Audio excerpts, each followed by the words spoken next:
Good morning, this is कैसर बारी from बारी law associates. दोस्तों कैसे हैं आप? आई डू होप आप सब अच्छे होंगे जी। और आप दोस्तों के कुछ सवालात आए हुए थे, तो आज की जो वीडियो है जी ये सिर्फ़ और सिर्फ आपके सवालों पे है। और लेकिन क्वेश्चन जो हैं बहुत ज़्यादा हैं, पिछले कोई 4-5 डेज से आए हुए, लेकिन मैं कोशिश करूँगा कि एक अभी वीडियो उसमें 5-6 सवाल जो हैं वो ऐड करूँगा और एक वीडियो मैं इवनिंग टाइम अपलोड करूँगा और उसमें जो रिमेनिंग 5-6 होंगे वो ऐड करूँगा जी। चलिए, पहला सवाल ये किसी दोस्त ने भेजा है जी। उन्होंने लिखा है कि जो मैंने अभी रिसेंटली जो है अभी मैंने अपना वीज़ा जो है वो एक्सटेंड करवाया है और मुझे 2.5 ईयर का जो था वो वीज़ा, ऑब्वियसली वो 10 साल के रूट पे होंगे, 10 ईयर्स रूट पे। तो उन्होंने अभी 2.5 साल का जो उनका वीज़ा है वो अभी एक्सटेंड हुआ है लास्ट वीक। और उन्होंने कहा है जी कि जो मुझे मेरा BRP कार्ड जो है, बायोमेट्रिक रेजिडेंस परमिट जो है, उनका BRP कार्ड आया है, लेकिन उसके ऊपर जो डेट लिखी है वो 31 दिसंबर 2024 की लिखी हुई है। सो मुझे तो उन्होंने 1 साल के लिए जो ये BRP इशू किया है, जबकि मैं ये समझता हूँ मेरा 2.5 साल का वीज़ा है। देखिए, वीज़ा आपका 2.5 साल का ही है, इसमें कोई शक नहीं, लेकिन इस वक्त आपने अभी अप्लाई किया, आपको कार्ड BRP जो आया है 31 दिसंबर 2024 तक का आया है। लेट्स से अगर आप अप्लाई करेंगे या करते हैं, आप अक्टूबर 2024 में अप्लाई करेंगे, तो तब भी आपको जो कार्ड इशू होगा तब भी वो 31 दिसंबर 2024 तक का ही होगा। फिर आप कहेंगे मुझे तो ये 2 महीने का उन्होंने वीज़ा इशू किया। नहीं, ऐसा नहीं है। अभी यह है कि जो BRP कार्ड है उसको गवर्नमेंट जो है वो ख़त्म करने को जा रही है, चूँकि वो आपका जो वीज़ा स्टेटस होगा वो आपके पासपोर्ट के साथ कनेक्टेड होगा। जैसे ब्रिटिश लोग आते हैं, अपना पासपोर्ट स्कैन करते हैं, बैरियर्स खुल जाते हैं, फिर उसके बाद यहाँ स्कैनिंग आपका फेस या जो नॉर्मल एक ब्रिटिश के साथ होता है, सेम वैसा ही जो है वो अब आपके पास कोई सा भी पासपोर्ट है तो आपके साथ ऐसा ही होगा। सो BRP कार्ड आपका 31 दिसंबर 2024 को ख़त्म हो रहा है। You don't need to worry about that. लेकिन सब बताने का मकसद आपको ये है कि सभी लोगों के जो BRP कार्ड हैं वो 31 दिसंबर 2024 तक ही वैलिड हैं। उसके बाद वो BRP सिस्टम ख़त्म हो रहा है और आपके पासपोर्ट के मुताबिक ही आपकी इन आउट एंट्री जो है वो हुआ करेगी जी। अच्छा, सेकंड क्वेश्चन है जी कि मेरा ये जो स्टडी कोर्स है ये ख़त्म होगा 12 मई को। उन्होंने लिखा है जी कि 12 मई को जो है वो मेरा कोर्स ख़त्म होगा, कंप्लीशन ऑफ कोर्स का उन्होंने लिखा है। और उसके बाद जो है वो मैं केयर होम का जो वीज़ा है उस पर मैं जाऊंगा, तो क्या मैं अपनी फैमिली को ला सकता हूं कि नहीं? चलिए, इस सवाल में 2 क्वेश्चंस हैं आपके एक्चुअली। पहला पार्ट इसका ये है कि जी कि अगर आपकी जो कंप्लीशन ऑफ कोर्स है अगर वो मई में ख़त्म हो रही है, तो बिल्कुल आप उसके बाद जो है केयर होम के वीज़े पे जाएं, आप स्किल्ड वर्कर वीज़ा पे जाएं, तुसी भावें चाहते जाओ, जहाँ पे भी आप जाना चाहें आप आज़ाद हैं, बिल्कुल जा सकते हैं जी। और जो सेकंड पार्ट है आपके सवाल का जी कि क्या मैं अपनी फैमिली को ला सकता हूं? देखिए, केयर होम के वीज़ा के ऊपर जो है अब फैमिलीज़ का जो है 1 अप्रैल के बाद जो है वो उन्होंने गवर्नमेंट ने पाबंदी लगा दी है। अब आप केयर होम के वीज़ा के ऊपर जो है अपनी फैमिलीज़ को 1 मई के बाद आप नहीं ला सकते हैं जी। डिपेंडेंट जितने भी हैं, वाइफ और बच्चे, उनको नहीं ला सकते हैं जी। एक और क्वेश्चन है जी। उन्होंने लिखा है जी कि AR जो है, AR होता है जी एडमिन रिव्यू जो है, एडमिन रिव्यू जो है वो सक्सेसफुल हो गया है। Now they are asking for additional documents. कितना टाइम लगेगा? आपके सवाल में बिल्कुल क्लैरिटी नहीं है और उसके लिए बेटर यही है कि या तो अगर आपका कोई वकील है तो आप उससे बात कीजिए, उनसे सारा अपना केस डिस्कस कीजिए। सेकंड ये है कि अगर वकील नहीं है तो फिर आप लीगल एडवाइस ले लीजिएगा। लेकिन बहरहाल जो एडमिन रिव्यू का आपने लिखा है कि अगर वो सक्सेसफुल हो गया है तो फिर वो एडिशनल डॉक्यूमेंट्स नहीं मांगते होते। अब इसका मतलब ये है कि AR आपका सक्सेसफुल नहीं हुआ या अभी तक वो चल रहा होगा, दैट्स वाई उन्होंने आपसे एडिशनल डॉक्यूमेंट्स मांगे हैं। या आपका ये कहने का मकसद हो सकता हो कि जी मेरा एडमिन रिव्यू सक्सेसफुल हो गया है, लेकिन मैंने अब उसके बाद जो है फिर जो आपकी एप्लीकेशन थी या जो वीज़ा था या जो भी आपने उसके बाद जो अप्लाई करना था वो आपने किया है और अब आपसे वो एडिशनल डॉक्यूमेंट्स मांग रहे हैं। अगर ऐसी सिचुएशन है तब भी आप प्रॉपर लीगल एडवाइस ले लीजिए, क्योंकि आपका AR का सक्सेसफुल होना या उसके बाद उनके एडिशनल डॉक्यूमेंट्स का मांगना ये मतलब नहीं है कि जी मेरा पहले AR एक्सेप्ट हो गया था तो अब वो मुझे लाजमी तौर पे अब दोबारा से वीज़ा इशू करेंगे या कुछ और है। बहुत से लोग जो हैं जब outside the country application file करते हैं उनकी रिफ्यूज़ल आ जाती है, वो एडमिन रिव्यू पे जाते हैं, एडमिन रिव्यू उनका सक्सेसफुल हो जाता है, फिर उसके बाद जो है जिस वक्त वो अपनी पासपोर्ट वगैरह वापस भेजते हैं या उसी अपनी एप्लीकेशन जिसकी बेस पे रिफ्यूज़ल आई थी उसको जब कंटिन्यू करने की कोशिश करते हैं तो उसके बाद जो है ECO जो होता है एंट्री क्लियरेंस ऑफिसर वो आपसे एडिशनल डॉक्यूमेंट्स मांग लेता है, फिर कोई ना कोई चीज़ें और मांगते हैं, लेकिन इसका मतलब ये नहीं होता कि वो वीज़ा लाजमी दें।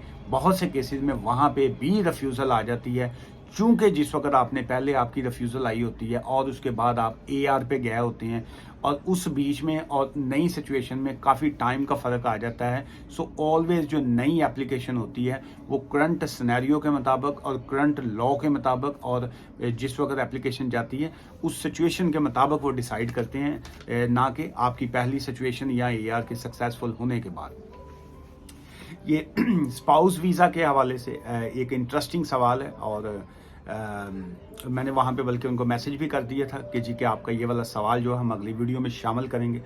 क्वेश्चन उनका ये है कि जी कि यूनिवर्सल क्रेडिट के ऊपर अगर कोई बंदा होता है ऑलरेडी और उसके बाद ये मैं मिक्स करके आपको बता रहा हूँ, लेकिन उनका पर्पज़ एक्चुअल यही है पूछने का कि अगर कोई शख्स जो है वो पहले से यूनिवर्सल क्रेडिट पे है और उसके बाद जो है वो स्पाउस वीज़ा जो है अप्लाई करता है तो उसकी वो रिक्वायरमेंट्स क्या हैं या कुछ ऐसा है। देखिए, अगर लेट से आप आज से 6 मंथ पहले जो था आप 8 मंथ पहले आप यूनिवर्सल क्रेडिट पे थे या 5 मंथ पहले आप यूनिवर्सल क्रेडिट पे थे, फिर उसके बाद जो है अब आपने स्पाउस वीज़ा अप्लाई करना है और आपकी अगर उनका थ्रेश होल्ड जो है 18,600 जो है 18,600 करंट टाइम के मुताबिक अगर वो आप उसको मुकम्मल कर रहे हैं तो आपके प्रीवियस यूनिवर्सल क्रेडिट का आपकी न्यू एप्लीकेशन से कोई ताल्लुक नहीं है। उसकी वजह ये होती है कि अगर एक शख्स जो है वो अगर यूनिवर्सल क्रेडिट ले रहा है या जॉब सीकर अलाउंस ले रहा है या कोई और बेनिफिट्स ले रहा है तो इसका मतलब ये नहीं है कि वो फ्यूचर में कभी अपना प्लान चेंज नहीं कर सकता।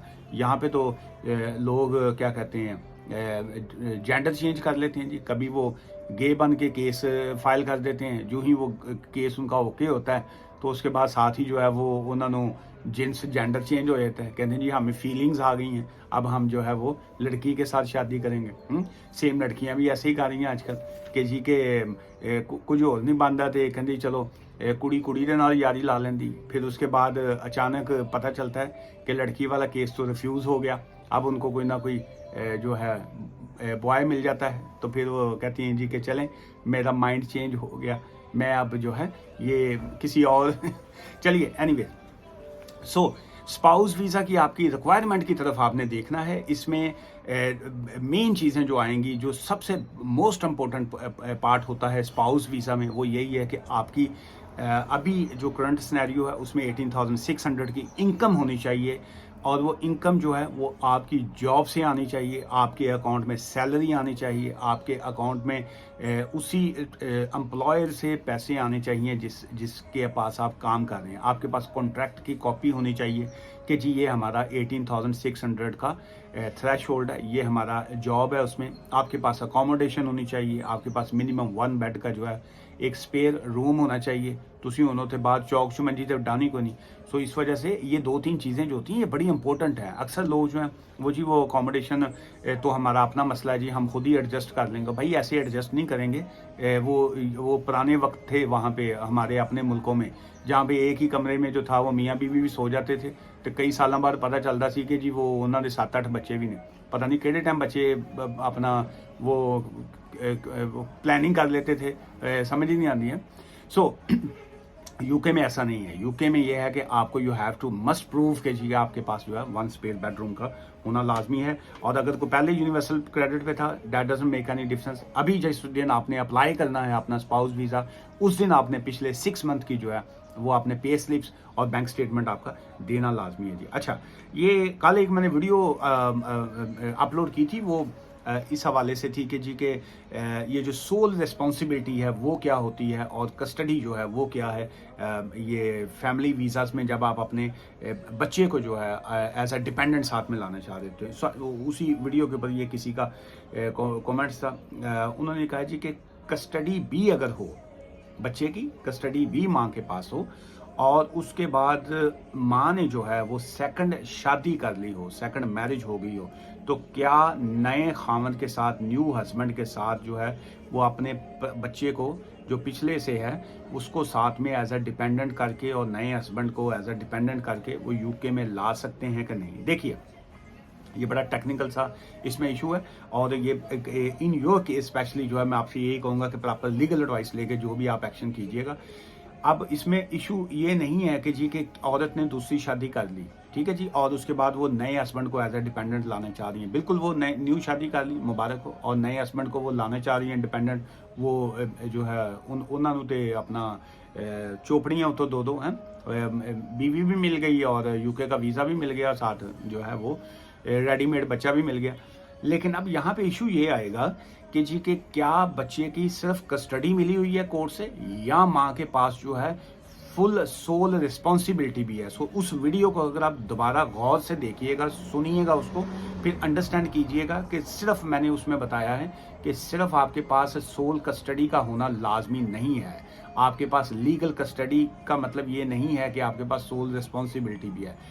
यूके लॉ के मुताबिक as a dependent, as a child को लाने के लिए आपके पास सिर्फ लीगल कस्टडी का होना या फुल कस्टडी का होना मैटर नहीं करता, आपके पास सोल रिस्पॉन्सिबिलिटी का होना मैटर करता है। वो अब आप अपनी सिचुएशन के मुताबिक आप बेटर अंडरस्टैंड कर सकती हैं, यहाँ पर आप लीगल एडवाइस ले लीजिएगा। अच्छा जी, ये एक और स्किल्ड वर्कर वीज़ा के हवाले से बड़ा इंटरेस्टिंग पॉइंट था, किसी भाई साहब ने भेजा। उन्होंने कहा जी कि स्किल्ड वर्कर वीज़ा पर मैं हूँ, साथ में मेरी बेगम है, वाइफ है, और उसके अलावा हमारे बच्चे भी जो हैं वो भी हैं, स्किल्ड वर्कर वीज़ा पे हैं हम लोग। क्या मैं अपने बच्चों को वापस अगर पाकिस्तान भेजता हूँ या किसी और जगह पे भेजता हूँ एजुकेशन के लिए, जो भी आपका पर्पज़ है, तो क्या उनके ILR के ऊपर फ़र्क पड़ेगा? बिल्कुल पड़ेगा जी। देखिए, आपका अपना वीज़ा हो या आपके डिपेंडेंट्स का एप्लीकेशन हो या आपके वाइफ की हो या बच्चों की हो, कानून ILR का डिफरेंट है। इट डजेंट मैटर कि जी आप स्किल्ड वर्कर वीज़ा पे हैं या आप स्पाउस वीज़ा पे हैं या आप किसी और वीज़ा पे हैं, जिस भी वीज़ा के ऊपर हैं, जब आपने ILR की हद को छूना है, जब आपने ILR तक पहुंचना है, तो उसके लिए कानून ये है कि आप यूके से जो है 91 साल में 1 ईयर में 90 डेज से ज़्यादा बाहर ना रहे हों, और आप 5 ईयर्स में जो है 450 डेज से ज़्यादा बाहर ना रहे हों। अगर आप का ये टाइम रहता है तो आप 5 ईयर्स में अपना जो ILR है उस तक नहीं पहुंच पाते हैं। अच्छा जी, ये और क्या था आखिरी सवाल?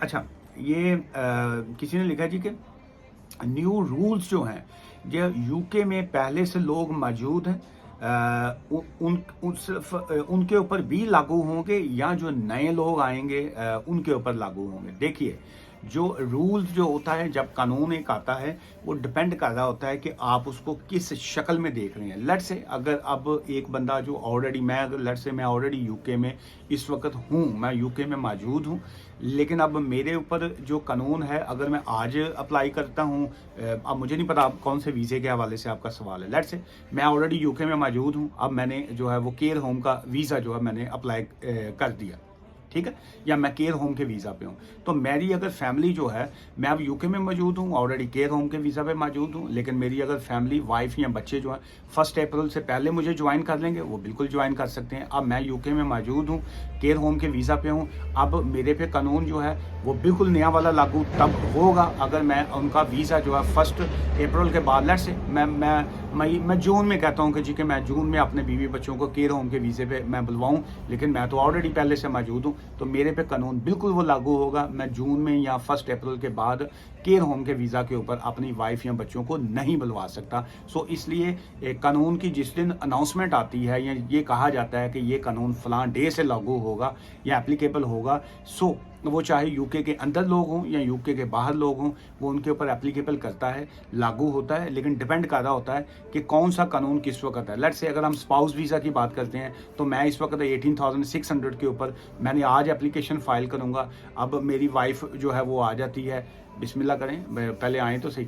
अच्छा, उनका वो आती हैं जी, मार्च में उनका वीज़ा लग जाता है, तो मार्च में वो आ जाती हैं जी। हैं बेगम का नाम सुन के मुँह जो है ना, मुँह देते रौनक आ जाती। सो मार्च में अगर वो स्पाउस वीज़ा पे आ जाती हैं, वो तो आई हैं जी 18,600 वाले रूल के ऊपर, तो बिल्कुल अब जब तक वो उनका ILR नहीं आता आगे 5 ईयर्स तक, तो वो उनके ऊपर कानून 18,600 का ही रहेगा, चाहे वो मार्च के बाद अप्रैल और 1 महीने के बाद जो है वो 29,000 वाला कानून आ जाता है, लेकिन उनके ऊपर 18,600 वाला ही कानून लागू रहेगा। आज की इस वीडियो से मुझे इजाज़त दीजिए।